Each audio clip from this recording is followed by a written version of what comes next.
Este podcast es presentado por BlackBerry y Telcel. Con el fin de provocar el fenómeno de interpasividad, el segmento con el que iniciaremos este episodio del podcast incluye risas enlatadas. El filósofo Slavoj Žižek dice que cuando vemos un simple programa de televisión cómico con risas grabadas, Cheers, Friends, 2.5 Men, el televisor se ríe por nosotros. Actually, that sounds kind of fun. Literalmente. No se encarga de disparar automáticamente las risas en los televidentes. No nos contagia la risa. En realidad se encarga de reaccionar en lugar de los espectadores pasivos. Y cuando el episodio concluye, experimentamos una sensación de alivio. Eso no nos ocurre objetivamente. Sin embargo, funciona. Y es por eso que a continuación tendremos que usar las llamadas risas enlatadas, para no acabar tan sacados de onda después de recordar el discurso que dio Miguel Alemán cuando rindió protesta como el primer candidato presidencial por el PRI. Se trata de una transcripción literal de un fragmento de su discurso. El Partido Revolucionario Institucional no debe ser uno más de imposición, sino un órgano de procedimientos de tal naturaleza que realice una auténtica función cívica y democrática. Así, la revolución continuará cumpliendo su deber para con el pueblo de México. Nuestro empeño mayor será pugnar en los comicios por un triunfo democrático, sin coacciones, sin engaños ni violencias, respetando el veredicto del pueblo, aunque éste nos sea adverso. En su discurso, Miguel Alemán delineó su programa de gobierno: aumentar la producción agrícola para afianzar la economía del país y al mismo tiempo llevar a cabo su industrialización para elevar así el nivel social, cultural y económico del pueblo, moralización y responsabilidad. El candidato afirmó: el buen éxito de un partido dependerá de la acción que desarrollen sus miembros, trabajando solo para el progreso de la patria y la satisfacción de las necesidades del pueblo, y no para el enriquecimiento ni para la formación de oligarquías. El ejemplo lo darán los funcionarios. El ejemplo perfecto de cómo nunca ha existido continuidad entre el discurso y la acción de gran parte de la clase política mexicana. Con Miguel Alemán de presidente, el PRI inició el saqueo oficial de México. La corrupción creció a pasos agigantados. La clase política se repartía el pastel gobernante y se rolaban gubernaturas, diputaciones, presidencias municipales. Todo esto para mantener su red interconectada de corrupción y cuidarse las espaldas. El negocio se quedaba en familia, en la familia priista. La corrupción contagió a toda la sociedad. Si el presidente y sus amigos roban, debemos seguir su ejemplo. El que no tranza, no avanza. Durante el mandato de Miguel Alemán, también inició la subordinación con Estados Unidos y su obvia dependencia. La deuda externa se incrementó a $346 millones, porque naturalmente el gasto público aumentó, o mejor dicho, las cuotas a funcionarios subieron y faltaron inversiones en áreas productivas. Como resultado, el peso fue devaluado un 90% y se cotizó a 8.65 pesos por dólar. Y además, la política de Alemán fue antiobrera y por supuesto muy represiva. Los obreros protestaban contra los llamados líderes charros, ilegítimos y corruptos. ¿Y eso es todo? No. Miguel Alemán fue cofundador de ni más ni menos que Telesistema Mexicano, lo que hoy conocemos como Televisa. Miguel Alemán eligió a Adolfo Ruiz Cortines para que lo relevara y le cuidara las espaldas. ¿Pero cómo? ¿Ganó las elecciones? Sí, claro, un mes antes de que se llevaran a cabo. Pero el dedazo no fue muy atinado. Curiosamente, Ruiz Cortines trató de ser honesto, combatió la corrupción y manejó inteligentemente a los sindicatos. Pero al final de su sexenio le salió lo priista y reprimió a telegrafistas, maestros, ferrocarrileros y petroleros. El siguiente heredero del trono fue su tocayo Adolfo López Mateos, y este no salió medio comunista. Llegó a declarar que su gobierno era de extrema izquierda, y por obvias razones, Estados Unidos y la clase empresarial no estaban muy cómodos con López Mateos. En ese momento, México mantenía buenas relaciones con la Unión Soviética y Cuba. López Mateos fundó el ISSSTE, nacionalizó la Compañía de Luz y también combatió la corrupción, empezando por el ejemplo. ¿Todo fue positivo? No. Continuó la represión contra los ferrocarrileros. Se cometieron asesinatos políticos, encarceló a Filomeno Matahijo. ¿Pero eso es todo? No estuvo tan mal, ¿no? Buena onda ese presidente. ¿Tú crees? ¿Sabes a quién eligió como sucesor? A ni más ni menos que Gustavo Díaz Ordaz. Acomplejado, intransigente, cerrado, autoritario, incapaz de tolerar opiniones adversas y, como se dice vulgarmente, si me permite la expresión, feo como la chingada. Eso es lo de menos, ¿no? Peña Nieto es guapo, mi rey y todo ese pedo. Pero Gustavo Díaz Ordaz era horrible por dentro y por fuera. ¿Y quién lo apoyaba? Fidel Velázquez, Miguel Alemán, Estados Unidos, la clase empresarial. Para ese punto de la historia, los presidentes eran figuras intocables, íconos glorificados, dioses encarnados en burócratas corruptos y asesinos. Estoy totalmente tranquilo con mi conciencia. Estoy totalmente tranquilo conmigo mismo. No temo ni siquiera al juicio de mis contemporáneos. El sexenio de Díaz Ordaz inició bien, sobre todo en materia económica, pero al final se vio marcado por la masacre de Tlatelolco del 2 de octubre, no se olvida, en la cual reprimió violentamente una manifestación de estudiantes, con su principal cómplice, el secretario de Gobernación, Luis Echeverría. El joven que a los 18 años no es comunista es un tonto, pero el que a los 25 sigue siéndolo es más tonto todavía. Hubo heridos, torturados, encarcelados y muertos. Nadie salió en defensa de los estudiantes. Para mí México es México antes y después de Tlatelolco. Ese es un incidente penoso en la vida de un pueblo. ¿Y Televisa qué dijo? Obviamente nada. Zabludovsky, chitón. Díaz Ordaz será recordado como un asesino fanático anticomunista. Quisiera yo no ser anti de nada, sino en pro de muchas cosas. Quizá he resultado enemigo de algunos mexicanos, a fuer de quererse aparecer como comunistas, atentaron o trataron de atentar contra México y por eso me consideraron así. Me satisface, me enorgullece la enemistad de esas gentes. ¿Y a quién eligió como heredero de la corona presidencial? Al corresponsable de Tlatelolco. Lógicamente, su exsecretario de Gobernación protegería a su expatrón. Los dos tenían las manos manchadas de sangre. Estos pequeños grupos de cobardes terroristas, muy jóvenes, adolescentes, con un alto grado de homosexualidad masculina y femenina. Pero Echeverría se le volteó y responsabilizó a Díaz Ordaz de la represión. Se lavó las manos. Díaz Ordaz no podía salir ni a la tiendita. Era recibido con desprecio donde quiera que apareciera. ¿Qué podía hacer? Escapar, huir de México. ¿Cómo? ¿Con una embajada? ¿Cuál? La de España, con Franco, un paraíso dictatorial para Díaz Ordaz. Que va a España un mexicano limpio que no tiene las manos manchadas de sangre. Pero ni ahí lo comprendían. Pobre Gustavo. Regresó a México enfermo y murió al poco tiempo. Lo que estoy más orgulloso de esos 6 años es del año de 1968, porque me permitió servir y salvar al país. Echeverría, el ejemplo perfecto de la hipocresía de la clase política mexicana, se hizo el abierto, el tolerante, el comunista. Superficialmente simpatizaba con Castro en Cuba, apoyaba el movimiento socialista de Allende, abrió las puertas de refugiados sudamericanos, pero en México reprimía y desmantelaba cualquier cosa relacionada con la izquierda. El terrorismo es fascista, es expresión de falta de apoyo popular. Era el típico que da bien, pero solo era la fachada. Bajo el lema "arriba y adelante", compró intelectuales para avalar su ineficiente presidencia, se robó todo lo que pudo y protagonizó la guerra sucia, asesinando cientos de jóvenes y campesinos. El colmo del autoritarismo esquizofrénico de la dictadura perfecta. Cuando concluyó su sexenio, dejó el poder simbólicamente y su dedo índice eligió a López Portillo, también conocido por el pueblo como López Porpillo. Echeverría entregó un país polarizado y destrozado. ¿Qué proponía López Portillo? Un proyecto de gobierno que se dividía en 3 partes: 2 años de recuperación, 2 de consolidación y 2 de crecimiento acelerado. Desde luego un proyecto dedicado a su propio y cínico enriquecimiento. Me comprometo a buscar el concierto entre el cambio dialéctico y la constancia revolucionaria. Al principio López Portillo ahorró lana, pero todo cambió después de la guerra del Yom Kippur, también conocida como la Guerra de Ramadán o Guerra de Octubre. Los países árabes interrumpieron la venta de petróleo a Estados Unidos y Europa por el apoyo brindado a Israel. Y por otro lado, se descubrieron nuevos yacimientos en Chiapas, Tabasco y Campeche. México se convirtió en el primer exportador de crudo. El Producto Interno Bruto se elevó a un 8% anual y la tasa de desempleo se redujo en un 50%. López Portillo declaró: México, país de contrastes. Ha estado acostumbrado a administrar carencias y crisis. Ahora, con el petróleo en el otro extremo, tenemos que acostumbrarnos a administrar la abundancia. A partir de ese momento, López Portillo se emborrachó de poder y se enfermó de egocentrismo, gritando a los 4 vientos: soy la última oportunidad de la revolución. Los países pueden dividirse entre los que tienen y no tienen petróleo. Nosotros lo tenemos. José Guillermo Abel López Portillo y Pacheco fue un loco, cínico, vanidoso, ridículamente excéntrico y despilfarrador. El influyentismo y el nepotismo eran el pan de cada día de su gobierno. En su viaje de poder, decidió invitar al Papa a Los Pinos, para que su santidad celebrara una misa especial para su madre. Ante las críticas, López Portillo respondió que pagaría de su bolsillo, lleno de lana del pueblo, las sanciones administrativas previstas por violentar la laicidad de un espacio oficial. Pensemos en grande para ser grandes. Seremos grandes.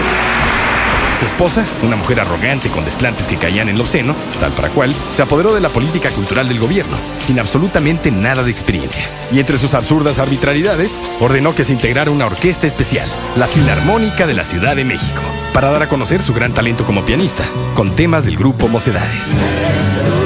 Y como a su hija Paulina también le gustaba eso de la artisteada mano, debutó como baladista juvenil. Escuchemos un fragmento del tema titulado Desilusión, a cargo de Paulina López Portillo. ¿Cuántas veces creí en tus besos? ¿Cuántas veces creí en tu amor? ¿Cuántas veces creí en tu mirada? ¿Cuántas veces creí en ti, amor? Paulina obtuvo todo el apoyo de la infraestructura gubernamental y mediática. Todo lo necesario para alcanzar el éxito. Tal vez fuera ser feliz a ratos, pero cuando los velos del último instante te toquen, desesperado pronunciarás el nombre y fuera de tiempo expirarás. Perdón. No olvidemos que Luis Miguel inició su carrera en la boda de la hija de López Portillo, promovido por el Negro Durazo, otro producto del compadrazgo de ese sexenio. Sí, probablemente lo más indignante de todo el López Portillato fue precisamente su nepotismo. Su hijo, a quien cínicamente llamaba el orgullo de su nepotismo, fue subsecretario de Estado. Su hermana Alicia, asistente del presidente. Su primo Guillermo, presidente del Instituto Nacional del Deporte. Su hermana Margarita, titular de la Dirección General de Radio, Televisión y Cinematografía, etapa en la que por supuesto el cine mexicano se arrastraba moribundo por la pantalla grande. El daño que provocó Margarita López Portillo al cine mexicano se sigue pagando hasta nuestros días. Y su amante, o mejor dicho, la más notable de todas las amantes de López Portillo, Rosa Luz Alegría, fue nombrada secretaria de Turismo. Y Arturo Durazo, un viejo amigo y vecino de López Portillo, un brother de su barrio, fue nombrado ni más ni menos que director del Departamento de la Policía y Tránsito del Distrito Federal. Sin pasar por el ejército, se le nombró general de división y fue condecorado con el doctorado honoris causa del Tribunal Superior de Justicia del Distrito Federal, sin haber estudiado Derecho ni nada. El Negro Durazo es un símbolo histórico del compadrazgo y la corrupción en México, y dejó una huella indeleble en el historial de seguridad mexicano que seguimos padeciendo hasta el día de hoy. López Portillo creó nuevas secretarías de Estado y una gran cantidad de organismos inútiles, incrementando la burocracia y comprando o participando en más de 500 empresas. El nivel de corrupción durante el gobierno de ese presidente llevó a cero los excedentes del petróleo, calculados en 100,000 millones entre 1978 y 1981. Tenemos que acostumbrarnos a administrar la abundancia. Y elevó la deuda externa. Debemos transformar nuestro petróleo en la moneda que nos permita vivir sin deudas por primera vez en nuestra historia moderna. Podríamos seguir durante horas hablando de los excesos de López Portillo, para reír y llorar simultáneamente. Un placer adquirido. Pero no hay tiempo, y todavía faltan varios capítulos de la corrupta historia del PRI. Por lo pronto, podemos concluir con la tardía devaluación del peso. Jolopo decía, presidente que devalúa, se devalúa. Y juró defender al peso como un perro frente al ataque de los enemigos de la patria. Afirmemos y reafirmemos el derecho a tomar nuestras decisiones en materia monetaria. Pero en febrero de 1982, la Secretaría de Hacienda no pudo detener la devaluación que llegó a sobrepasar los 100 pesos por cada dólar. En su último informe de gobierno, enfrentó a la ciudadanía para anunciarle el caos, culpando a los banqueros y a los llamados sacadólares. Se deslindó del hundimiento financiero del país, declarando, soy responsable del timón, pero no de la tormenta. Y como un niño caprichoso, arrogante y loquito, automáticamente nacionalizó la banca, argumentando, ya nos saquearon, México no se ha acabado, no nos volverán a saquear. Y después de recordar a los pobres, a quienes en su primer mensaje como presidente había pedido perdón, José López Portillo lloró frente a millones de mexicanos. Su frustración llegó a tal grado que impulsivamente golpeó la tribuna principal del Palacio Legislativo de San Lázaro, aceptando responsabilidad personal. Decir la verdad, la mía, es mi obligación, pero también mi derecho. Su pésima actuación de telenovela solo hizo encabronar más al pueblo mexicano. Y entonces, la siguiente cara del dictador sería la de Miguel de la Madrid Hurtado. Por lo menos López Portillo tenía cierto carisma, era un personaje. Miguel de la Madrid daba toda la hueva del mundo. Y para ese punto, México ya era operado por el Fondo Monetario Internacional. Con Miguel de la Madrid, inicia oficialmente el neoliberalismo en México. Listo para vender al país a precios de remate. Las clases política y empresarial estaban felices. Era su momento. ¡Negociazo! Y el pueblo mexicano seguía pagando literalmente las consecuencias de 12 años de corrupción, saqueo, descaro, despilfarre, nepotismo, cinismo. ¿Y la inflación? en las nubes. Al final del sexenio gris, el de Miguel de la Madrid, en 1988, había que elegir un nuevo personaje para representar a la dictadura. Pero esta vez, el FMI se encargó de seleccionar al sustituto. El día de ayer, el Partido Revolucionario Institucional lo nombró precandidato a la presidencia de la República. ¿Cuál fue su reacción? Ha sido, Jacobo, el día más importante de mi vida. Carlos Salinas de Gortari. A finales de los 80, la oposición tenía mucho más fuerza. El hijo de Lázaro Cárdenas, Cuauhtémoc Cárdenas, era un candidato de oposición fuerte. El Frente Cardenista iba con todo para ganar. ¿Quién ganó realmente las elecciones de 1988? Nunca lo sabremos. Gobernación se encargó de tirar el sistema. Con todo y el fraude, Salinas, a diferencia de otros presidentes, manejó una extraordinaria estrategia de comunicación, la cual no dependía tanto de la censura, sino de la autocensura. Utilizó otros métodos de autoritarismo.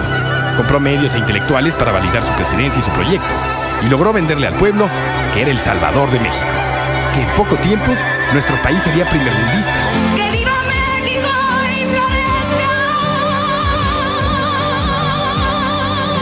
Solidaridad, venceremos, desde hoy en adelante, dejaremos un ejemplo, cantaremos a una voz, el esfuerzo de unión, formando así una gran nación.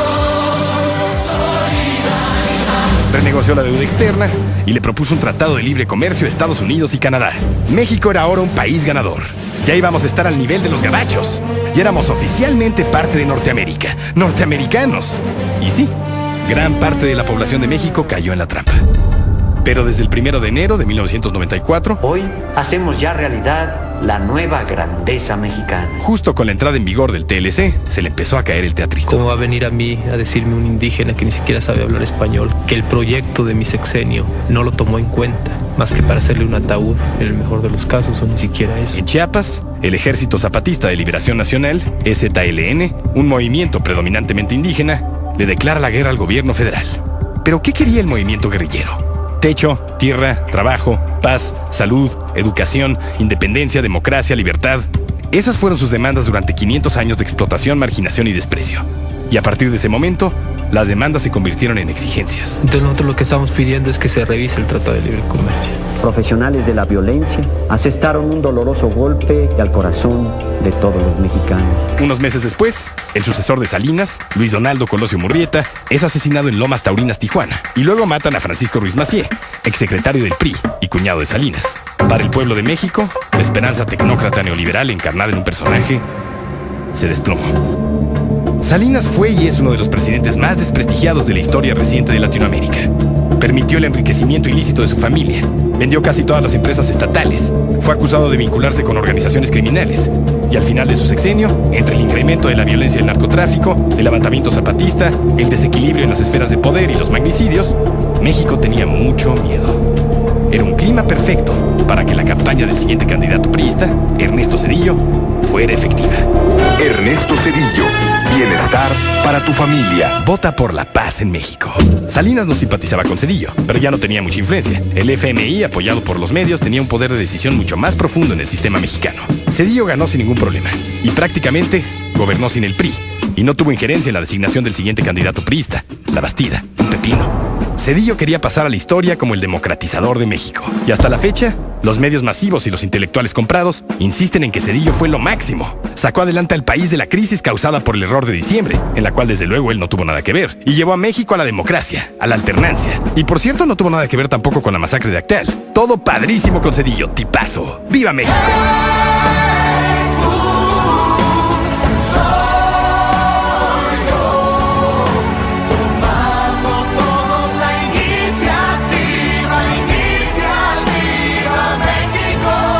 Pero la corrupción, la impunidad, la pobreza y todos los problemas de México continuaron y se agudizaron. El agonizante dinosaurio priista ya no daba para más. Y el 2 de julio del 2000, después de 71 años o 75, como quieran, finalmente ganó un partido de oposición la presidencia de la República. Vicente Fox Quesada, el candidato del PAN, ganó las elecciones legítimamente. Y México se convirtió en un país democrático. ¡Qué padre! ¡Ya ganamos! ¡Felicidades a todos!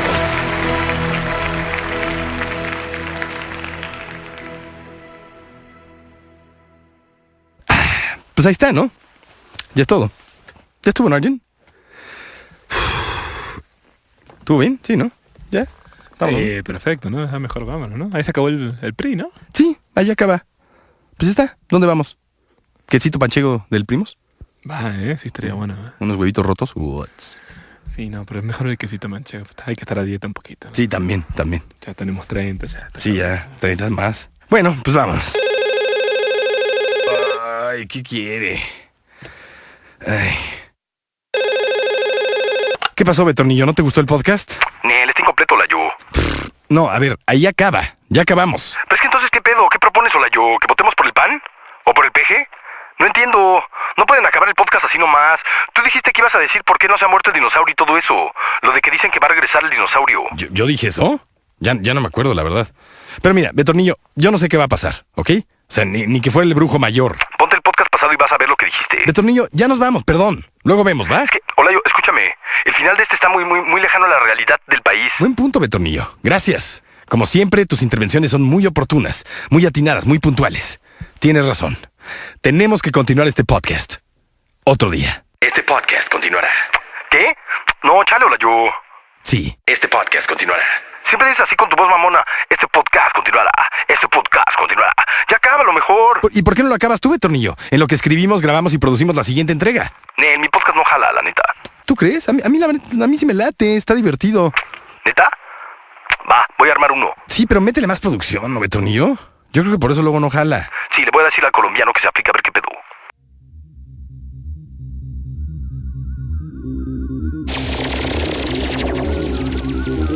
Esto es el podcast de Betornillo, Betorpedo, Betortuga, Betorrinte.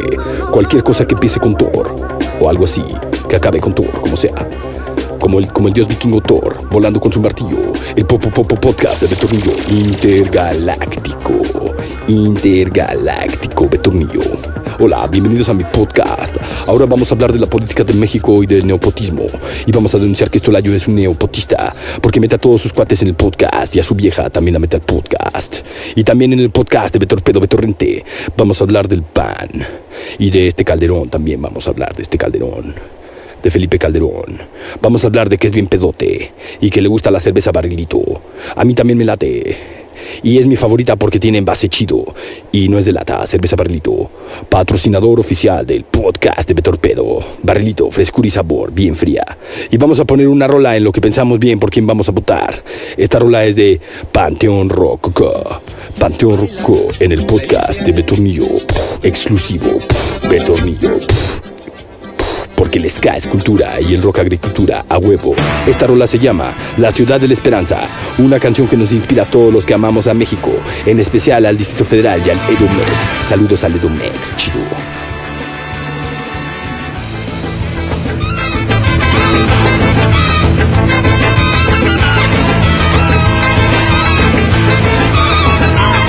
Esta ciudad de la esperanza es un perro que nunca me alcanza, que me tira la mordida mientras corro por mi vida en la trinchera, que me convierte en piedra casi gigante de millones de habitantes que no quieren saber nada de nada, con el reloj corriendo por sus venas y la vida que se va con tantas penas. Más a prisa el mundo se alista y va en el metro con tanto aprieto, y a las mujeres les meten mano hasta en lugares que pa' que te cuento, y en la calle el despapalle, el tráfico intenso, ambiente denso, uno se pasa un alto, otro comete un asalto, la gente amontonada en los servicios y en la embajada y en las instancias de gobierno, todas las colas son un infierno y no hay nadie que no vea, y no hay nadie que no vea, y no hay nadie que no vea, y no hay nadie que no vea. El descontento social ya no es nada normal, hasta en un hospital se tratan como un animal. El descontento social ya no es nada normal, hasta en un hospital se tratan como un animal.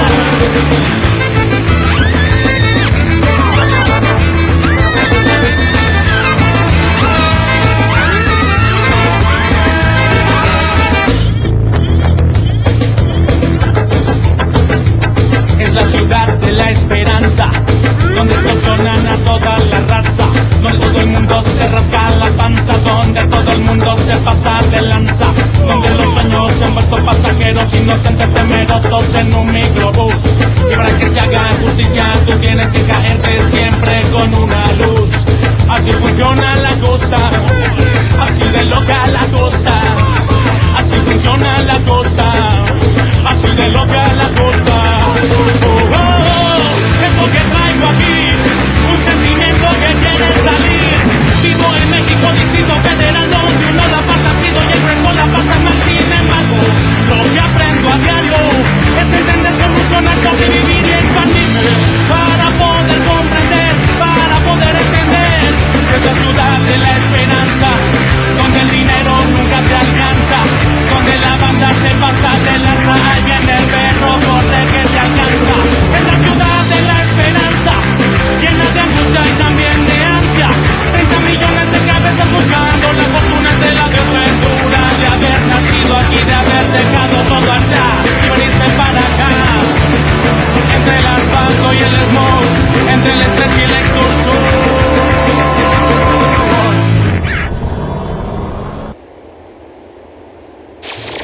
Nuevo tema, nuevo sencillo, en el podcast de Metro Neon, nueva música. Este podcast fue presentado por BlackBerry y Telcel.